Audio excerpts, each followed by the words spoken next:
الدموع سبيل مريح تنهدى يا صاحي كي تستريح وبث الدعاء.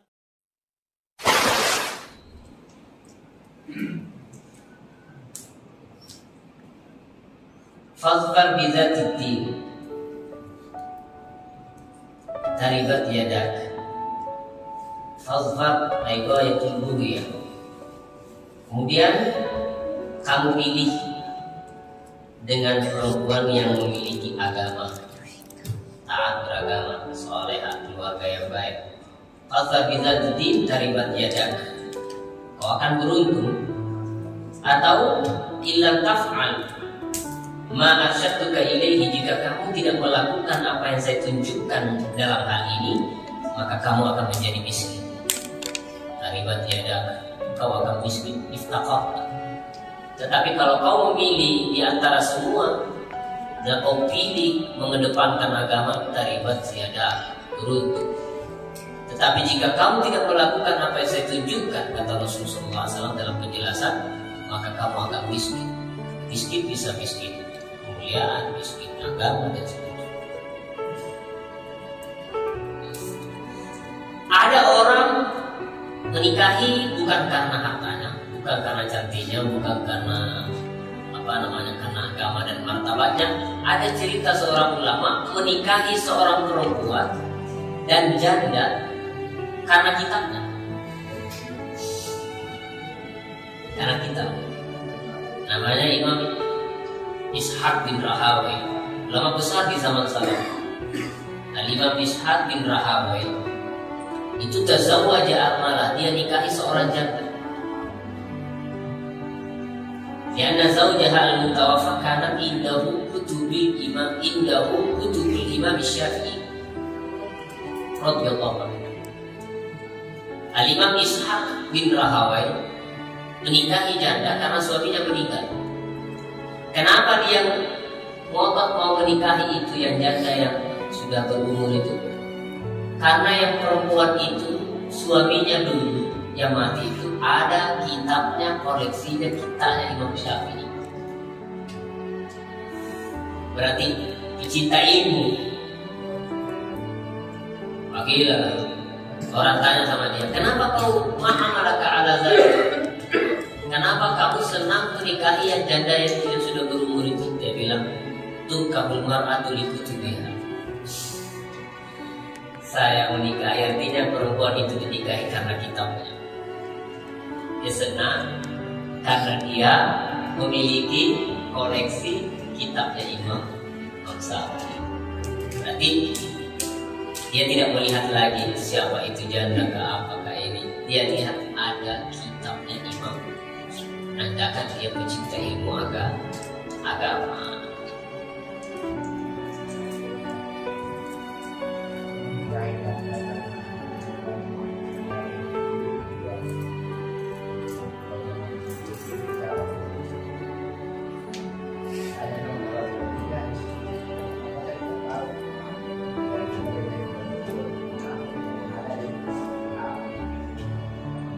Juga dari hadis ini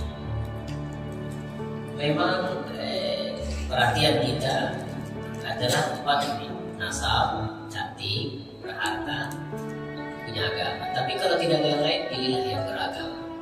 Kalau kita pilih karena cantiknya, seperti yang saya bilang tadi, kalau kita pilih karena kayanya, akan dampaknya seperti ini. Jadi dari semua ini, sebelum melangkah untuk menuju pernikahan, maka tasihul niat, pentingnya memperbaiki niat. Karena niat yang baik akan menghasilkan yang baik, niat yang tidak baik akan menghasilkan dampak yang tidak baik. Nah, kemudian ini juga memberitahu kepada kita agar seseorang senantiasa an-din muqaddamun ala kulli syai', bahwasanya agama didahulukan atas segala sesuatu.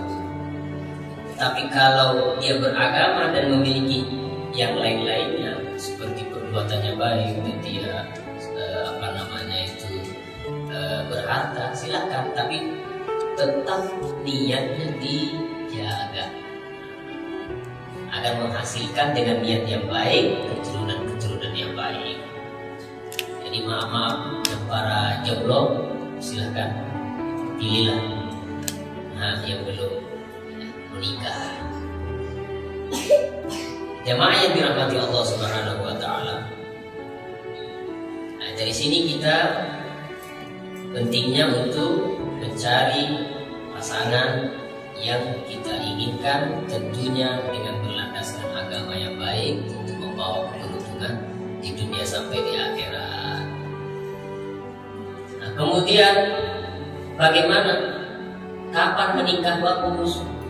Ya, kalau sudah masuk umur, mampu, sahihul musir, silahkan menikah. Ada orang menikah menunda padahal dia sudah mampu karena meneruskan karir, kerja, sekolah, pondok, dan seterusnya. Bagaimana itu? Nah, ini saya perlu jelaskan. Ulama mengatakan ini, la ba'sa fi ta'khiriz zawaj li ikmalid dirasah.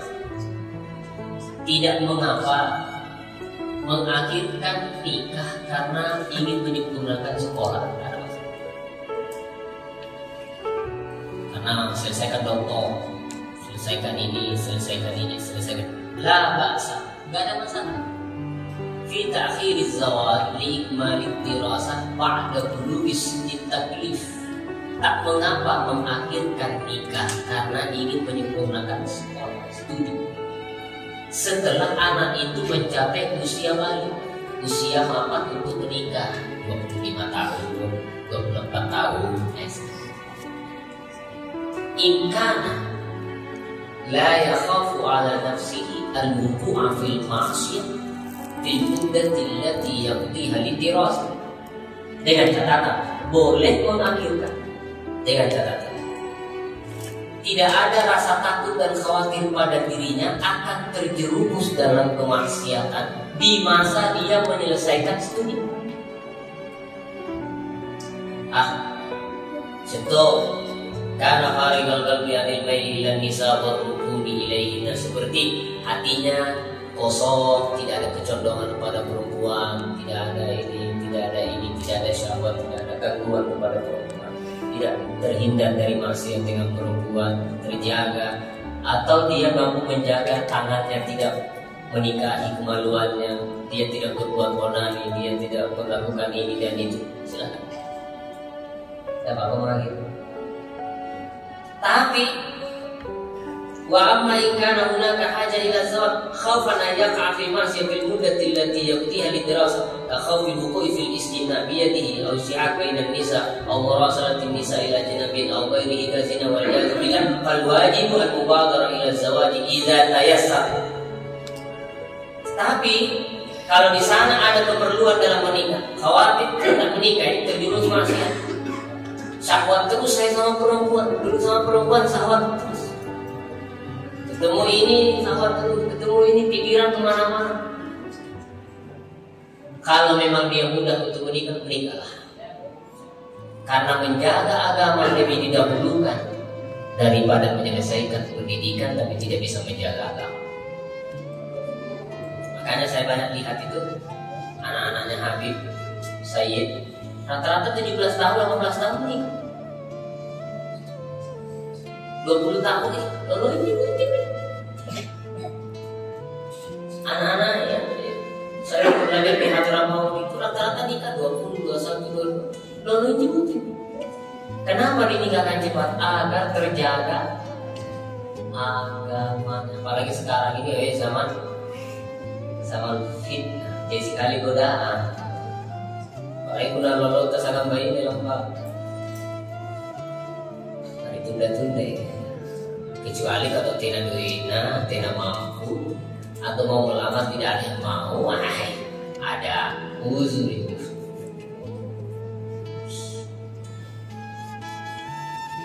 Syirarukum uzzabukum, seburuk-buruk di antara kalian yang belum menikah, tinggi pundak kulit, pundak niatnya, pundak itu doa. Nah, kemudian kita lanjut pada hadis berikutnya. Mudah-mudahan yang sudah menikah diberkahi pernikahannya, yang belum menikah diberikan jodoh yang baik.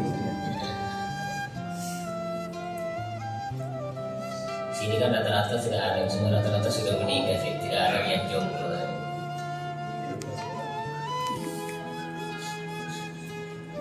Abdullah bin Mas'ud mengatakan, "Laulam yakun bi umri ila asyra ayyam."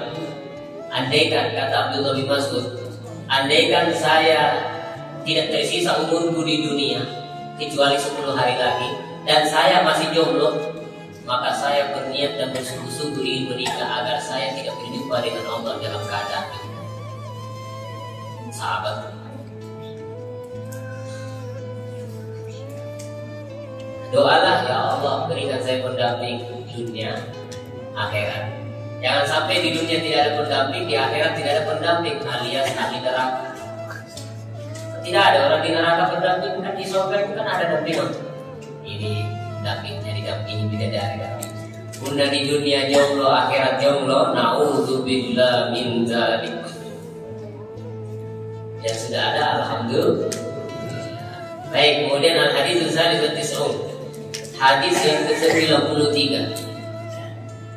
An Abi Sa'id Al-Khudri radhiyallahu anhu, an Nabi sallallahu alaihi wasallam qala, la tusahib illa mu'minan wa la ya'kul ta'amaka illa taqiyyun. La tusahib, jangan bersahabat kecuali dengan orang mukmin. La tusahib illa mu'minan, jangan bersahabat, jangan berhubungan erat kecuali kepada orang mukmin. Nabi sallallahu alaihi wasallam. Kenapa demikian? Karena kalau kita itu sudah dekat dengan orang yang tidak beriman, tidak memperhatikan agamanya, tentu yang tidak baik akan mudah masuk ke dalam diri kita. Suhbatul akhyar turizul khair, suhbatul asyrar turisul syarr. Bersahabat dekat dengan orang baik akan mewariskan kebaikan. Bersahabat dengan orang yang tidak baik akan mewariskan ketidakbaikan. Karena orang kalau sudah akrab tabiat saling mencuri. Kalau iman kita kurang, lalu kita akrab dengan orang yang tidak memperhatikan agama, maka yang tidak baik dalam diri orang yang kita akrabi akan menular juga kepada kita. Malas akan jadi malas. Berbohong kita juga akan ikut berbohong. Bercerita tidak baik kita juga akan ikut bercerita yang tidak baik. Jadi sini Nabi mengajarkan kepada kita, la tusahib illa mu'minan. Contoh gambarannya lah, kalau teman WA itu kebanyakan ahli dunia, pasti yang kita cerita dunia terus, walaupun kita ini senangnya mau ibadah. Tapi kalau teman yang di dalam itu adalah pecinta ilmu, kita malas, pasti kita senangnya ilmu terus, karena sekelilingnya pembahasan itu. Nah, ini yang dibilang la tusahib illa mu'minan. Coba lihat dalam teman grup itu. Kalau kebanyakan teman grup itu adalah orang-orang yang senangnya iseng ini, kebanyakan yang masuk itu terus. Jadi kita ini buka itu terus tidak. Ada yang ini, ada yang gambar ini, ada yang gambar ini, gambar ini. Tapi kalau yang di grup kebanyakan ahli ilmu, pasti yang masuk ilmu juga, maka menular kepada diri kita. Nah, ini yang dikatakan la tusahib illa mu'minan wa la ya'kul ta'amaka illa taqi, dan jangan memakan makananmu illa taqiyun, kecuali orang yang bertakwa. Nah, ini maknanya begini. Kalau engkau ingin, ini makanan undangan tak, tapi lombok ini makanan undangan. Kamu ingin mengundang orang makan ke rumah tak, undanglah yang taat, undanglah yang bertakwa, undanglah yang baik. Supaya apa? Supaya makanan yang kita kasih kepada mereka itu dipakai untuk taat, pakai sampah, dipakai untuk kebaikan. Kalau kita mengundang makan, bagaimana? Yang diundang siapa? Peminum khamar enggak? Atau penjudi enggak? Nanti kalau sudah kenyang, hasil makananmu dibawa untuk ya tidak baik. Tapi kalau makanan lil hajat, makanan karena keperluan, atau cipur, kena ini karena tobatnya atau kena saring. Tapi kalau untuk undangan, bukan karena hajat, undangan ini ke rumah dipilih-pilih, pilih dibagikan ulama, orang soleh, imam, jamaah masjid yang datang sholat. Tapi kalau lil hajat, contohnya orang lapar, nggak usah tanya lagi. Sembahyang nggak mau? Kasih aja makanan. Jangan lagi pilih-pilih. Dia sembahyang tapi tidak, kita ini mau menolong orang. Dia Islam, nggak usah tanya lagi. Sembahyang kok ini bagi rumah itu misalnya kafir. Kasihan itu orang lapar. Kalau dalam masalah hajat, kelaparan sehari, jangan tanya lagi statusnya. Soleh kan, sembahyang kan, kasih makan. Tapi kalau masalah pilih-pilih undangan ke rumah, Anda mau buat acara, pilih-pilih jemaah masjid yang datang. Seperti itu. La ya'kul ta'amaka illa taqiyun ay mutawarri'un yang muwarraq, yang tentunya hasil makanan yang kau berikan kepada dia akan digunakan untuk berbuat taat kepada Allah. Karena al-muta'amah, saling memberi makanan itu tujibul ulfa, akan membuat saling ada hubungan kasih sayang. Coba lihat orang, kalau sedikit undang orang makan, pasti ada rasa cinta, ada rasa senang dengan orang tersebut. Nah, kalau orang yang seperti itu diajak, nanti akan ada hubungan dengan orang yang tidak baik yang akan merusak nanti kebaikan-kebaikan kita. Tapi kalau ulama, orang baik, orang soleh, jamaah masjid diundang datang, kasih makan, akan ada hubungan makin kuat dalam kebaikan. Hanya Abu Bakar Siddiq ketika dalam ayat Al-Quran, wa yut'imuna ta'ama ala hubbihi miskinan wa yatiman wa asiran. Saya mau tanya situ, wa yut'imuna ta'ama ala hubbihi, mereka memberi makan ala hubbihi, ya, isinya kesenangan dan seleranya, kecintaannya. Miskinan, dia kasih makan orang miskin. Miskin itu bisa orang kafir, bisa orang Islam. Karena tidak semua orang kafir kaya, tidak semua juga orang Islam ada yang kaya, ada juga yang miskin. Wa yatiman, dan anak yatim. Wa asira, tawanan. Tawanan itu kan orang kafir, yang ditawan kan orang kafir, bukan orang Islam yang ditawan. Berarti bukan lagi orang yang tidak bertakwa tapi tidak beriman. Kalau dalam bab ini kasih makan, cipul bab kafir, cipul syarikat. Orang tidak beriman lapar, kita kasih makan. Tetapi kalau dalam hal seperti undangan, seperti bukan dalam bab kayak orang kelaparan membutuhkan, diundang ke rumah untuk diberi makan, maka pilihlah orang-orang yang baik. Jangan sampai yang kau beri makan itu adalah orang yang tidak menggunakan hasil makanmu untuk di jalan ketaatan kepada Allah. Tapi jangan juga dengan cara contohnya dipilih-pilih sama orang karena kau diundang yang kau tidak, karena kau tidak bagus, tidak tahu. Ini lagu itu, ini yang cerita Khalid ya, Khalid. Saya undang ini yang saleh, kau tidak saleh, tidak. Orang masuk mau buka puasa datang ke rumahnya, tidak sembahyang, dilarang masuk. Ya kita di orang lagi nih. Nah intinya di dalam bab ini berkawanlah dengan orang yang baik dan berilah makanan Anda kepada orang-orang yang bertakwa. Mudah-mudahan ini kita bisa mengamalkan dan mudah-mudahan kita senantiasa menjadi orang-orang yang diberkahi oleh Allah Subhanahu wa taala. Mudah-mudahan dari hadis ini al-amru bi mulazamatil atqiya wa dawami mukhalatatihim wa tarkil fujjar wa mujanabatihim adalah hadis ini adalah anjuran dan perintah untuk melazimi mendekati orang yang bertakwa dan merutinkan bergaul dengan mereka dan berusaha menjauhi orang-orang yang tidak beretika baik. Mudah-mudahan Allah menjadikan teman kita di dunia minal ulama al-amilin wa minas salihin wa minal muttaqin wa minal faizin, dan insyaallah di akhirat kita dikumpulkan dengan sayyidus salihin, sayyidul muttaqin, sayyidul faizin, sayyidina Rasulullah sallallahu alaihi wasallam.